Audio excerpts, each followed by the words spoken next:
हरे कृष्ण। प्यारे भक्तों, आपको मेरा प्यार भरा राधे राधे। आज हम सुनपान करेंगे वैशाख मास महात्म्य का 8वां अध्याय। उम्मीद करती हूँ कि आपने चैनल को सब्सक्राइब कर लिया होगा। यदि नहीं किया है तो चैनल को सब्सक्राइब कर बेल आइकन को जरूर दबा लीजिएगा, ताकि आगे आने वाली वीडियो के नोटिफिकेशन आप तक टाइम पर पहुँचते रहें। आइए प्रेम पूर्वक, श्रद्धा पूर्वक, भक्ति पूर्वक कथा सुनपान करते हैं। मिथिला ने कहा, हे ब्राह्मण, चूंकि इक्ष्वाकु के वंशज ने वैशाख महीने में जलदान नहीं किया, इसलिए उन्हें 3 बार चातक के रूप में पुनर्जन्म लेना पड़ा। बाद में वह मेरे निवास में घरेलू छिपकली बन गया। वास्तव में यह उसके कर्म के अनुरूप है। वह इसका हकदार था, क्योंकि उसने अपना कर्तव्य नहीं निभाया। यह आपके द्वारा कहा गया था कि वह 1 बार गिद्ध के रूप में और 7 बार कुत्ते के रूप में पैदा हुआ था। यह मुझे अनुचित प्रतीत होता है। अच्छे लोग उसके द्वारा घायल या निंदा नहीं किए गए थे, और न ही दयनीय रूप से असहाय व्यक्ति थे। चूंकि उन्होंने अच्छे लोगों का सहारा नहीं लिया, इसलिए उन्हें निश्चित रूप से इसका लाभ नहीं मिला होगा। वास्तव में उसका कृत्य दूसरों को परेशान करने जैसा नहीं था, क्योंकि उन्होंने उन्हें कोई नुकसान नहीं पहुंचाया था। फिर बिना किसी कारण के निम्न गर्भ से उसका जन्म कैसे हुआ? मैं आपका शिष्य भी हूँ और प्रिय भी। मेरा यह संदेह दूर करें। राजा के इस प्रकार पूछने पर महान यशस्वी श्रुतदेव ने कहा, अच्छा अच्छा, और ये शब्द बोले। श्रुतदेव ने कहा, हे निष्पाप राजा, आपने जो कुछ पूछा है वह मैं आपको बताऊंगा। यही बात शिव ने कैलाश के निष्कलंक शिखर पर माँ पार्वती को बताई थी। इन सभी संसारों को बनाने के बाद उन्होंने उनके लिए जीविका के 2 तरीके विकसित किए, अर्थात ऐहिकी यानी इस दुनिया से संबंधित, और ऐमुष्मिकी यानी दूसरी दुनिया से संबंधित। जीविका के दोनों तरीकों में से प्रत्येक के 3 कारक हैं। ऐहिकी यानी इस संसार में जल के माध्यम से सेवा, पके हुए भोजन के माध्यम से सेवा और औषधि के माध्यम से सेवा शामिल है। ये जो कुछ भी हैं, हे अत्यंत भाग्यशाली, वे ही इस संसार में जीविका के कारण हैं। इसी प्रकार हे राजन, श्रुति में 3 कारक बताए गए हैं: अच्छे लोगों की सेवा, विष्णु की सेवा और सदाचार यानी धर्म के मार्ग की सेवा। यदि इन्हें पहले यानी किसी के द्वारा प्राप्त किया जाता है तो वे परलोक में खुशी के कारण होते हैं, यानी परलोक में आनंद को प्राप्त करते हैं। जिस प्रकार रास्ते में यात्रा के दौरान घर में बनाया और तैयार किया गया भोजन व्यक्ति के उद्देश्य की पूर्ति करता है, उसी प्रकार ऐहिकी यानी सांसारिक कारण भी तुरंत अपने उद्देश्य की पूर्ति करता है। परंतु हे राजा, यदि धर्मपरायण लोगों की कोई चाही हुई बात किसी भी कारण से असहनीय हो जाती है तो वह हानि और चोट पहुंचाती है। तो क्या यह विशेष रूप से बताया जाए कि उन्हें क्या अप्रसन्नता है? यह स्पष्ट है कि इससे दुख होगा। इस संदर्भ में वे दृष्टांत के रूप में इस प्राचीन उपाख्यान का हवाला देते हैं। इससे पापों का नाश होता है। यह बेहद अद्भुत है। पूर्व में कुल पिता दक्ष ने स्वयं को यज्ञ के लिए दीक्षित किया था।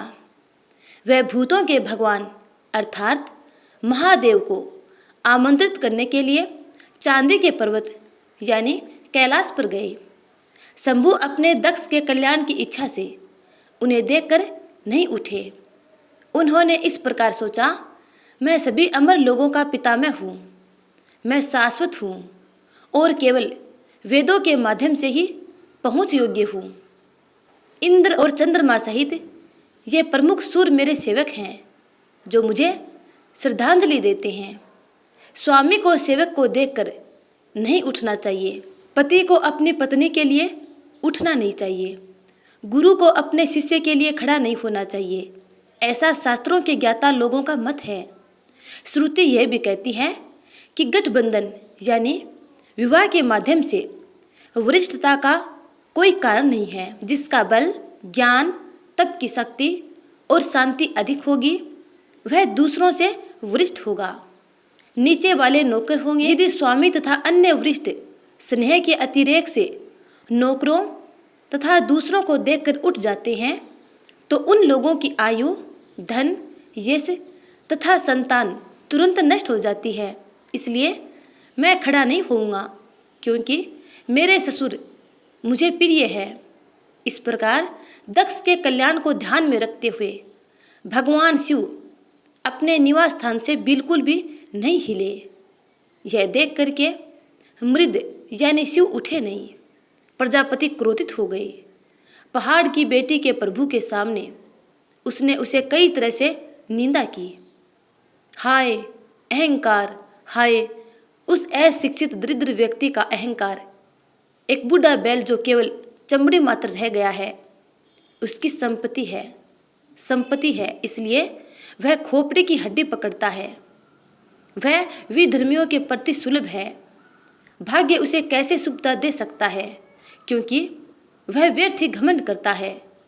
इस संसार में ज्ञानी लोग पुण्य कर्म को उसके आचरण से ही समझते हैं। ठंड से पीड़ित यह बेचारा हाथी की पवित्र खाल पहनता है। उनका निवास स्थान शमशान है और उनके आभूषण सर्प हैं। उसके पास न तो साहस है और न ही ज्ञान है। वे दोनों उससे दूर भाग गए थे, जो एक भेड़ियों के बराबर है। वह सदैव पिशाचों, भूतों, बुरी आत्माओं और अन्य दुष्ट प्राणियों के साथ घनिष्ठता और संगति में रहता है। उनके वंश के बारे में कुछ भी नहीं सुना गया है। अच्छे लोगों द्वारा उसका सम्मान नहीं किया जाता। पूर्व में दुष्ट बुद्धि नारद ने मुझे गलत तरीके से उस पर विश्वास करने के लिए प्रेरित किया था। उनसे आग्रह करके मैंने अपनी पुत्री सती उन्हें दे दी थी। वह भी एक अलग धर्म का पालन करने वाली बन गई है। वह उसके घर में सुख से रहे। न तो यह व्यक्ति और न ही मेरी बेटी किसी भी मामले में चांडाल के हाथ में पहुँचे कुम्हार के बर्तन की तरह स्वीकार्य हैं। इस प्रकार मोहित आत्मा वाले दक्ष ने उमा या शिव को आमंत्रित नहीं किया। उसने उसे तरह तरह से डांटा और चुपचाप घर चला गया। इसके बाद वह महान प्रभु की निंदा करता रहा और यज्ञ कक्ष में गया। ऋषियों और ऋषियों की संगति में उन्होंने प्रक्रिया के अनुसार यज्ञ किया। ब्रह्मा और विष्णु को छोड़कर सभी देवता वहां पहुँचे। सिद्ध, चारण, गंधर्व, यक्ष, राक्षस और किन्नर भी वहां आए। उस समय सौम्य और मेधावी महिला सती अपनी स्त्री जैसी चंचलता के कारण मोहित हो गई थी। वह उत्सव देखने और वहां एकत्र हुए रिश्तेदारों से मिलने के लिए उत्सुक हो गई। यद्यपि उन्हें रुद्र ने रोका था, यद्यपि उसके पिता द्वारा उसका अनादर और अपमान किया गया था, फिर भी उसने एक महिला के चंचल स्वभाव के कारण जाने का फैसला किया। शिव ने उन्हें इस प्रकार रोका, हे उत्कृष्ट रूप वाली महिला, वह हमेशा खुली सभा में मेरी निंदा करता है। यह असहनीय है। यह सच है, सुनकर आप अपने शरीर का ही त्याग कर देंगे। हालांकि यह असहनीय है, मुझे भी इसे सहन करना होगा, क्योंकि मैं घर अर्थात अपना पारिवारिक जीवन बनाए रखना चाहता हूँ।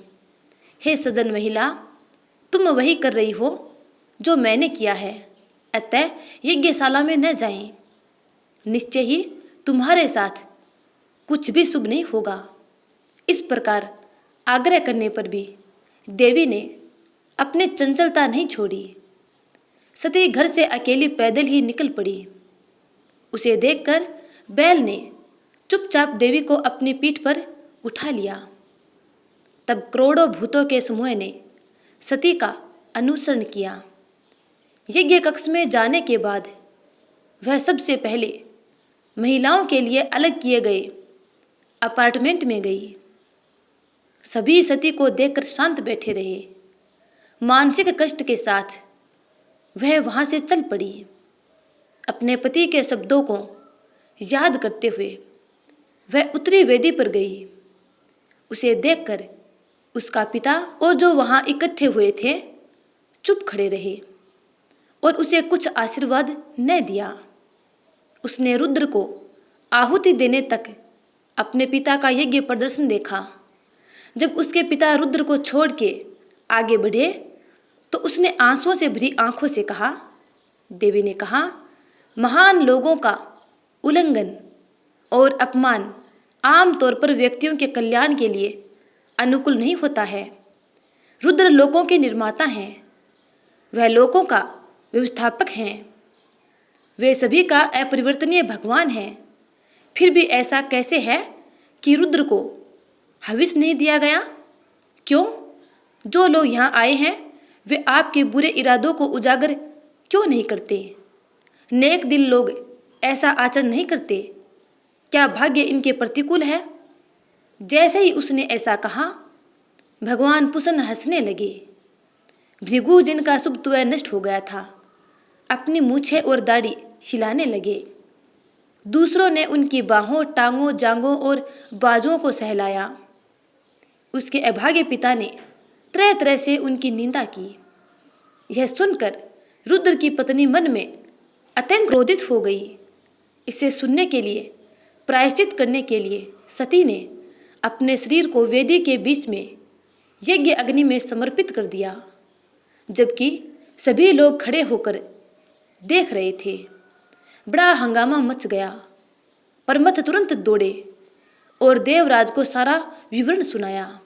यह सुनते ही रुद्र अचानक उठ खड़ा हुआ। वह संसार को नष्ट करने वाले काल के समान हो गया। उसने अपने उलझे बालों को अपने हाथ से उखाड़ा और फर्श पर पटक दिया। वहां से हजारों भुजाओं वाले विशाल शरीर वाले अत्यंत शक्तिशाली वीरभद्र उत्पन्न हुए। उन्होंने ब्रह्मांड के संहारक काल का तेज धारण कर लिया। श्रद्धा से हाथ जोड़कर उन्होंने हारा से कहा, मुझे उस कार्य में लगाओ जिसके लिए मुझे बनाया गया है। ऐसा कहे जाने पर क्रोधित धूर्जटी ने वीरभद्र से कहा, जो उनके सामने खड़ा था, दक्ष को मार डालो, जिसने मेरी निंदा की है और जिसके कारण मेरी प्यारी पत्नी ने खुद को मार डाला। वीरभद्र के साथ राक्षसों और महान शक्तिशाली आत्माओं के समूह भी चल पड़े। प्रभु की इस प्रकार आज्ञा पाकर वे सभी यज्ञ सभा में गए। उन्होंने उन सभी महान वीर देवताओं, असुरों, मनुष्यों और अन्य लोगों पर प्रहार किया। जटा से उत्पन्न वीरभद्र ने हंसने वाले पुसन के दांत तोड़ दिए। उन्होंने दुराचार भृगु की मूछें उड़ा दी। शक्तिशाली वीरभद्र ने उन विभिन्न अंगों को काट दिया जिन्हें पहले सहलाया गया था। उन्होंने दक्ष का सिर हटाने के लिए बहुत प्रयास किया, चूंकि उसका सिर ऋषियों के मंत्रों से अच्छी तरह से सुरक्षित था, इसलिए उसे बल से नहीं काटा जा सकता था। यह जानकर हारा स्वयं वहां आया और उस दुष्ट का सिर काट डाला। वह यज्ञ के लिए आए हुए लोगों को मारकर अपने अनुचरों सहित अपने निज स्थान को चला गया। कुछ लोग जो वध से बच गए, ब्रह्मा जी की शरण में गए। उनके साथ ब्रह्मा शिव के निवास स्थान कैलाश को गए। उन्होंने अनेक प्रकार के वचनों से रुद्र को शांत किया। महान भगवान उसके साथ यज्ञ कक्ष में गए और उन सभी को पुनर्जीवित किया जो यज्ञ में आए थे। तब शिव ने दक्ष को बकरे का शीश लगाकर पुनर्जीवित किया। उन्होंने बकरे की दाढ़ी धर्मात्मा भृगु को दे दी। उन्होंने पुसन को दांत तो वापस नहीं दिए, लेकिन उसे बिना दांत के आटा खाने में सक्षम बना दिया। शिव ने अपने कुछ विकृत अंगों को सीधा किया। उन सभी का कल्याण हो गया। ब्रह्मा और शिव द्वारा पहले की तरह उस महान आत्मा का यज्ञ फिर से शुरू किया गया। यज्ञ की समाप्ति पर सभी देवता अपने अपने निवास स्थान को चले गए। रुद्र ने ब्रह्मचर्य का अत्यंत कठोर व्रत अपनाया और घोर तपस्या की। रुद्र ने गंगा के तट पर पुनाग वृक्ष की जड़ पर महान तपस्या की। दक्ष की पुत्री पवित्र देवी सती ने अपना शरीर त्याग दिया और मैना और हिमालय की बेटी के रूप में फिर से जन्म लिया। वह उनके निवास में पली बढ़ी। इस समय तारक नाम के महान असुर ने कठोर तपस्या के माध्यम से ब्रह्मा परमेष्ठिन को प्रसन्न किया। उसने यह वरदान मांगा कि उसे देवताओं, असुरों, मनुष्यों और नागों द्वारा हथियारों और महान शक्ति की मिसाइलों के सभी समूहों द्वारा नहीं मारा जा सकेगा। रुद्र के पुत्र को छोड़कर दैत्य को कोई भी नहीं मार सकता। ऐसा वरदान था जो लोगों के पितामह ब्रह्मा ने उन्हें यह कहते हुए दिया था कि ऐसा ही होगा, क्योंकि रुद्र के कोई पुत्र नहीं था और कोई पत्नी भी नहीं थी। वरदान प्राप्त करके राक्षस अपने निवास स्थान पर वापस चला गया और सभी लोगों को परेशान करना शुरू कर दिया। उनके निवास में फर्श आदि की सफाई के काम के लिए देवता उनके सेवक बन गए और देव स्त्रियां उनकी दासी बन गई। तब उनसे परेशान देवताओं ने ब्रह्मा जी की शरण ली। उनके द्वारा वर्णित उनके दुख को सुनकर वेद यानी ब्रह्मा ने सूरज से यह कहा, हे सूरज, वरदान देते समय मैंने उस दुष्ट को वरदान दिया था कि उसे रुद्र के पुत्र के अलावा कोई भी नहीं मार सकेगा। पूर्व में रुद्र की पत्नी सती ने यज्ञ में अपना शरीर त्याग दिया था। उनका हिमालय की पुत्री के रूप में पुनर्जन्म हुआ है। उन्हें पार्वती के नाम से जाना जाता है। रुद्र हिमालय की चोटी पर घोर तपस्या में लीन हैं। जगत के स्वामी रुद्र को पार्वती के साथ मिला दीजिए। फिर देवों के भगवान देवेंद्र के निवास में पाक के दंडाधिकारी ने प्रमुख देवों के साथ परामर्श किया, जो धिसान यानी बृहस्पति के साथ वहाँ इकट्ठे हुए थे। अपने कार्य की खातिर उन्होंने नारद और समर को याद किया। वे वहाँ आए और बल के शत्रु अर्थात इंद्र ने उनसे ये शब्द कहे, कृपया हिमवान के पास जाएं और उसे अपने शब्दों से समझाएं। आपकी बेटी पहले सती थी, जो दक्ष की बेटी और हर यानी महादेव की पत्नी थी। वह उनसे अलग होकर अपनी 10 सखियों के साथ आपके शिखर पर तपस्या में लीन है। मृधा भी आपके शिखर पर तपस्या में लीन है। अपने प्रिय को मृग की सेवा में नियुक्त करो।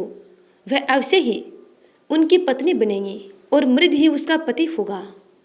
इंद्र द्वारा इस प्रकार निर्देशित किए जाने पर नारद पर्वत के पास गए और देवेंद्र के निर्देशानुसार सब कुछ किया।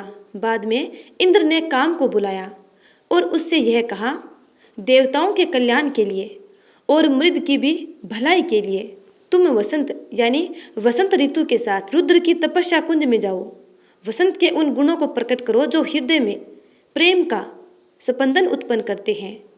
जब देवी पार्वती मृदा के निकट हो तब अपने बाण छोड़ो और महान भगवान को उनकी ओर आकर्षित करो। जब उनका मिलन होगा तो हमारा कार्य तुरंत पूरा हो जाएगा।